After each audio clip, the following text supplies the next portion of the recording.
The reality is, she had 2 children, he had a son. Since we're on here speaking about the Resilient Jenkins, hi, I'm the first baby mama. Work jobs that worked your body to the bone. And yeah, I worked retail, I worked overnight, I worked at Home Depot. Where else did I work? I worked at Jackson's, I worked at Grocery Outlet. I pumped gas. I pumped gas. I did HVAC for a year. Girly really said worked your body to the bone, and Mans proceeds to name off those jobs like retail and the grocery store. I was expecting him to say something like construction or something involving manual labor, but he's saying like, oh, I even pumped gas. The next bombshell that we find out is that Drew and Stephanie Jenkins are not actually Drew and Stephanie Jenkins. Hashtag superior, hashtag genetics, hashtag African baby, hashtag strong baby, hashtag pregnancy, hashtag be kind. 1-bedroom apartment, a family of 6 going on 7, and possibly more if they continue to get views. A family that chose to have their kids sleep in the kitchen and living room on mats on the floor until people bought bunk beds for them. But don't worry, they already bought themselves a PS5. Today, we're talking about the Resilient Jenkins family, or the not so resilient Jenkins family, depending on your point of view of the situation. This family went viral in the last couple of weeks, mainly because of their questionable living situation where the parents sleep on a bed in the only bedroom, and there's 4 kids sleeping outside in the living room and kitchen on mats on the floor. Is this 2 parents doing everything they can to provide for their children that we should rally behind and donate and support to? Or is it 2 parents that are not managing their finances responsibly, just don't seem to want to work, and are attempting to / already exploiting their children? A lot of information has come out since they went viral, so let's get into it. So the parents' names are Stephanie and Andrew, or Drew Jenkins. Stephanie has a TikTok account called the Jenkins Resilience Crew that has about 120,000 followers on TikTok. Actually, scratch that, she has 140,000 followers right now, so it's still growing. Stephanie had 2 daughters coming into the relationship, and Drew had 1 son. They have a toddler together and 1 on the way, making it soon to be 7 people under 1 roof with 1 bedroom. After they go viral for this, they make a video that gets over 11 million views with her explaining and defending their living situation. As you can read in the caption above, we're a family of 6 going on 7 living in a 1-bedroom apartment. As the kids grow older, that means we constantly have to adapt our environment to give them more means for privacy and extra space. When outside our environment appears cluttered, disorganized, what have you. But quite frankly, after making do for nearly 3 years now, I have nothing but a grateful spirit for the roof over our head. Generally, the instant judgment me and my husband receive, why have so many kids if you don't have enough space for them? See, my perception is judgment comes from a place of not having the experience. When you've experienced enough, you generally don't judge people. I can tell you after everything I've been through in the past 3 years, there's very little I have to judge people on. I would be lying if I said there wasn't a point in my life that I was so naive that I might have judged a poor person based off their appearance. And like I said, I have learned a lot. I generally look like I'm roughing it, but that's because our kids come first. I do everything I can to keep our environment clean and tidy. When it comes down to it, I could shove everything my kids have in 1 bedroom of some of these houses I see, and it would really look like nothing. We try to teach our kids to take care of what they have, be grateful for what we have. We keep praying and pushing for the growth that we want. Appreciate y'all watching. See you in the next video. Some comments on this video read, I love the part where you explained why you continue to put more children in this situation. Being financially stable is also a form of love for your kids. Our kids come first, takes the only bedroom. So despite the negativity in the comment section, the perception of the parents is actually kind of mixed at first. There were a lot of people supporting them and sending them donations and items off of their wish lists, saying that these are just parents doing their best, people are only hating on them because they're poor, and the kids are growing up in a loving home. But there are also people who are saying that this is so wrong. There was strong criticism of them not properly managing their finances, like why are their kids on the floor in the kitchen while they have a PS5? Are these people actually loving parents, or are they just 2 people that don't really want to work and are just recklessly having more kids? So people are yapping and sharing their opinions like people normally do on TikTok, but then we get our first bombshell. This woman named Arlita comes out and says that she actually has a kid with Drew, so it's not just the 1 son that Drew brought into his relationship with Stephanie, there's also an older kid. The reality is, she had 2 children, he had a son. Hi. Since we're on here speaking about the Resilient Jenkins, actually, he has more than 1 son. Hi, I'm the first baby mama. I'm absolutely embarrassed the fact that that's my sperm donor. I will not be posting my child on here because y'all not gonna know. But my son is almost 12. Since everybody wants to kind of chime in, that man that everybody's saying they have two loving parents walked out of his son's life when he was 2. Okay, hasn't seen his son since he was 5, and that's because I reached out to him to come to his kindergarten graduation, and at the time he only had one child, which was the little black boy you guys see in his videos. That's my oldest's little brother. Now my oldest, who's at the top because he will be 12, doesn't even know he has 2 other siblings. So no, they didn't meet when he had one child. He probably has more. He hasn't paid child support, but he has a PS5. I feel bad for those kids. I literally feel bad for my child's siblings. So the son that Arleta and Drew have together is almost 12 years old, and Drew walked out of the son's life when he was only 2 years old. Hasn't seen him since he was 5 for the kindergarten graduation, and now he's not paying child support. Doesn't really sound like a good parent to me. Despite this situation, Arleta says that her son is in a good place in a loving home with close family members. Her son did want to know his dad, and she has receipts of her trying to make him be a part of their son's life, but he's never replied. Arleta has put her son in counseling to try and help him and has told her son that his dad made choices and it doesn't have to do with him. Arleta calls Drew out for continuing to make babies when he can't even take care of the ones he already has. And mind you, Stephanie literally has videos talking about how if they go viral on TikTok, Drew is gonna let her have more kids. This post reads, "Y'all, my hubby said if I can take our account viral and change our financial situation, he'll hump away and give me as many babies as I want. So help a girl out there and share, follow, and help my account so I can make this man a father of 7. Girlie, going viral on TikTok isn't gonna just change your financial situation and make you be able to afford to have more children. Arleta also calls Drew out for not showing up to his court date, which she does have receipts for when she posted this video, and calls them both embarrassments. Arleta has already reported the situation to their child support case office and manager. So this fuels a lot more backlash against Stephanie and Drew, so then they come out with a response, and they dropped a 10-minute long video, and let's dissect this because there is a lot to unpack here. They really thought they ate, but they really just outed themselves even more. Well, it's not. I guess a public response, kind of. Yeah, our public response. Cool. What should we address first? Let's address the child support thing. Child support. Okay. The child support and child. I have the one other child. Alright, pause there. He doesn't even have the common sense to not say his child's first name on camera. I will be blurring it out because Arleta specifically said in her video that she did not want to put her son's name out there, and this man just says it with no hesitation. Been paying child support via garnishments ever since I can remember. And I worked at W-2 since I was 18, 19. Worked nights, multiple jobs, never made above 22 an hour.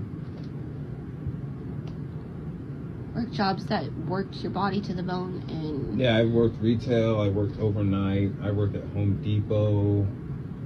Where else did I work? I worked at Jackson's, I worked at Grocery Outlet. I pumped gas. I pumped gas. I did HVAC for a year. And even HVAC, people say. Girlie really said worked your body to the bone, and Mans proceeds to name off those jobs like retail and the grocery store. I was expecting him to say something like construction or something involving manual labor, but he's saying like, oh, I even pumped gas. HVAC, we paid, hey, I was there for a year doing the most work, coming on the weekends to do scrap metal, and then going to Jackson's, and I only got like $4 raise after a year. And people got an $8 raise, making 32 plus, and they sat me at 24. Now the HVAC company, that's a whole nother story in and of itself, because he drove all over the place for that company. he was the one working the hardest for that company, and yet they would not increase his pay. They increased the pay of 3 of the other employees while he was working there. Anything. It's what my workload didn't equal out what I felt to what I was getting paid, or deserved to get paid, especially how fast I was picking things up and how hard I was working. And there wasn't any complaints. The complaint was, oh, you're requesting too many days off. Yes, because I want more money, so I'm trying to find other. So Drew says at first, oh, they're paying other people more, they're getting raises, but not me, and there's no complaints. Oh, but actually there is a complaint. I was requesting too many days off. How can you simultaneously be the best and hardest worker, but also be the one requesting too many days off? And then he says that he was requesting the days off so that he could make more money. Maybe if you just worked the job and didn't take days off, you would have gotten your raise. Ways to make money. And then I went back to Jackson's. I went back to Jackson's and I worked days and nights, 60 hours plus, and try to make sure I wash every window, try to do every little detail to get any kind of tips. This man has done everything he can to provide. The child support thing, I don't know what to tell anybody. I've been paying for years via garnishment. They've taken out 9-10 grand from taxes. And I let them. I didn't fight any of it. If the other party hasn't received it, that is not on me. I don't have any of that money. I think I owe $6,000 is all I owe, which most of that got taken care of last year, and everything else is via garnishment, except for now because I haven't gotten.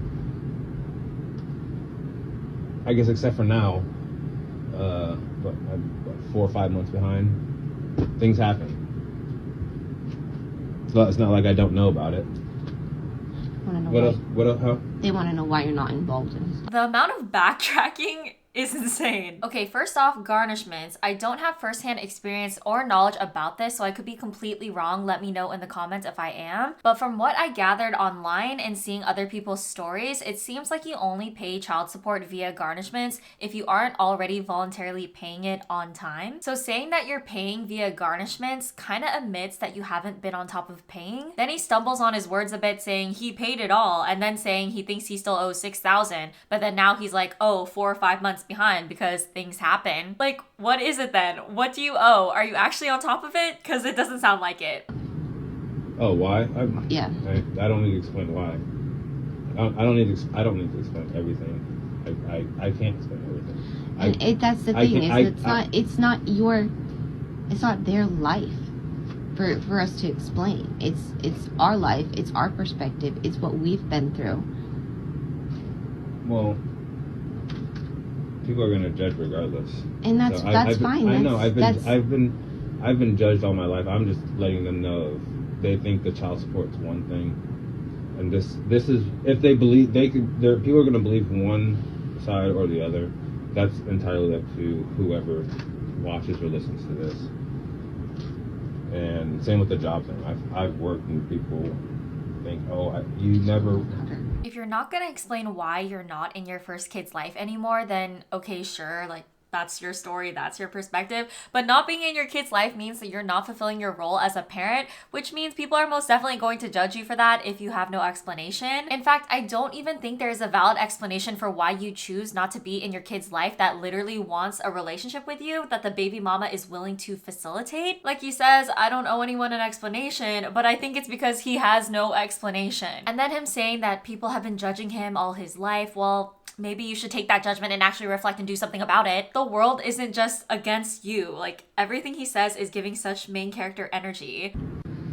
Blah, blah, blah. I've worked. I always work. And I hate not working. But I hate also not getting paid for my time or for my worth. And people say, oh, you don't know your worth. Of course I know my worth.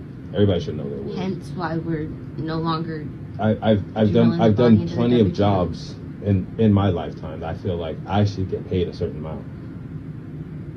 What else are we addressing? You can't just say that you know your worth and therefore you're not gonna work because no one is willing to pay you what you think you're worth. And you hate not working, so why are you complaining when you have to go and work? And I don't know why it needs to be explained, but just because you do a lot of different jobs doesn't mean that suddenly you should just get paid more for doing a job. Speculation going around that we bought, quote unquote, bought foam toppers for our kids.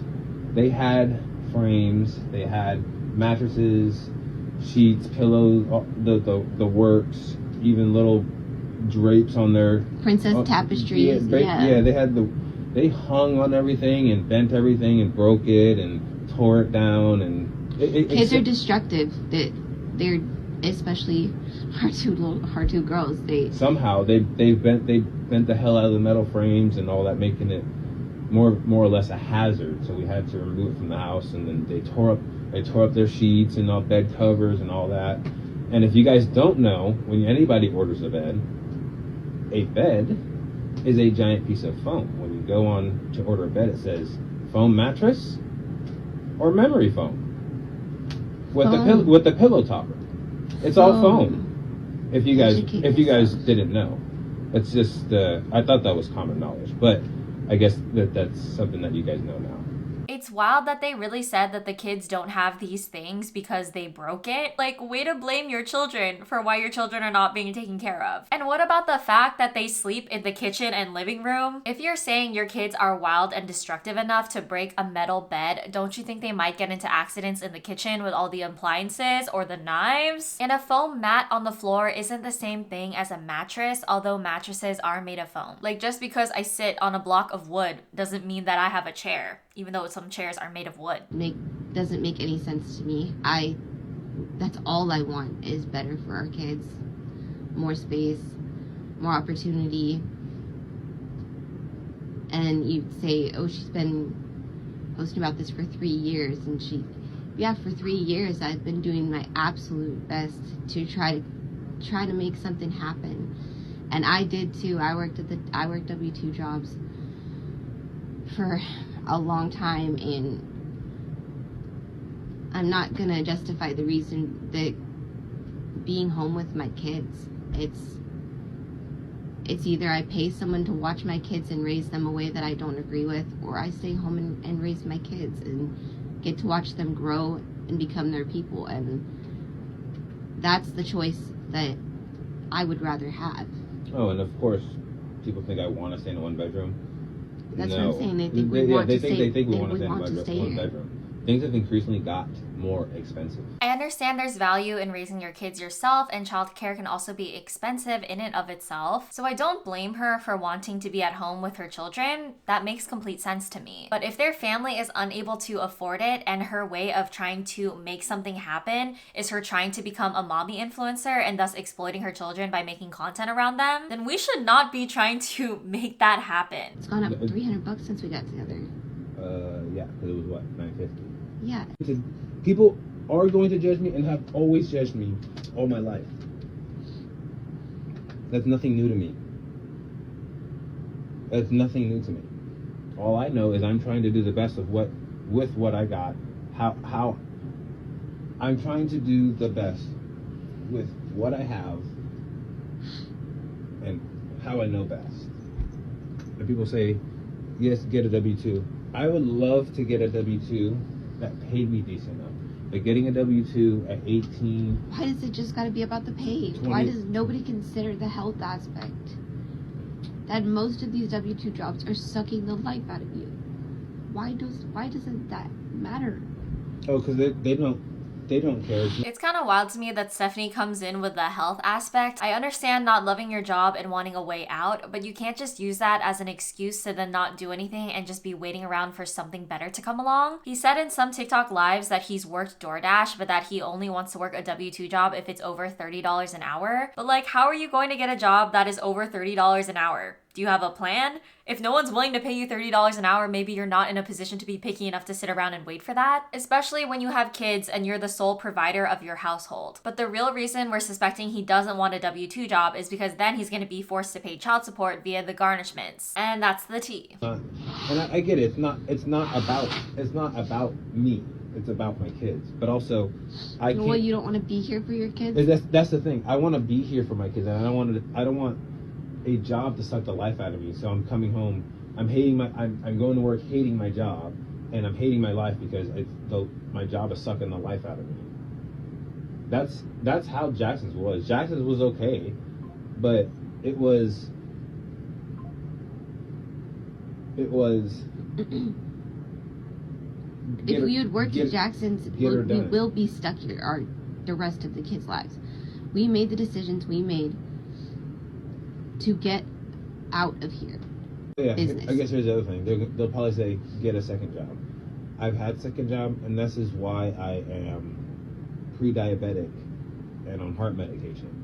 Because I've had a heart attack and went into AFib, and I'm on heart pressure medication. Not making an excuse, but I overworked myself and didn't eat and didn't sleep and didn't eat and didn't sleep to make sure bills were getting paid. It's not like I wasn't. I would like a job that's one job. If I were to have a W-2, one job that pays well. I don't want 2-3 jobs. That's not fair.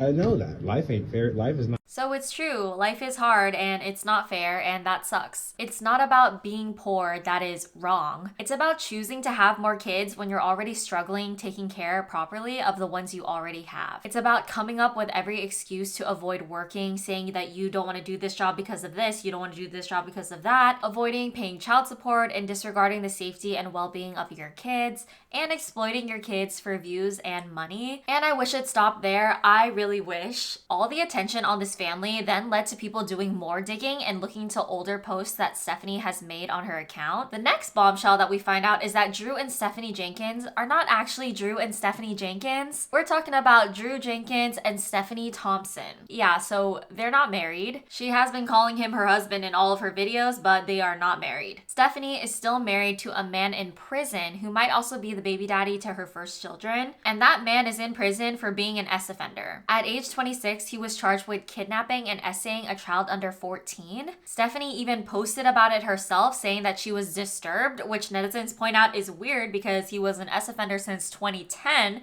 when he was charged for essaying his mother and allegedly a 7-year-old. So she probably knew about these things before she married him, and unfortunately, those are not the only red flags. Stephanie did say that she's been at this TikTok account trying to go viral for like 3 years, and in older posts she said some very weird and problematic things. She's made posts about not feeling white or not really being white, which, like, girl, what do you mean? You're a white woman. And she's made posts talking about how her husband has superior genetics. This post reading, POV, you're pregnant with superior genetics that fight through the terrain of Makoko and more, so you don't let fear hold you back from doing normal tasks. With the caption saying, this honestly isn't meant to ruffle anyone's feathers, it's a post giving respect to how incredible my hubby's genetics are. He makes some of the strongest, most resilient babies. Of course I play my role. Side note, I never discredit the strength and amazing abilities of my 2 daughters from my previous baby daddy. They are unstoppable, strong little ladies that haven't let genetics or circumstance hold them back. Hashtag superior, hashtag genetics, hashtag African baby, hashtag strong baby, hashtag pregnancy, hashtag be kind. I do not need to explain how problematic that was, y'all get it?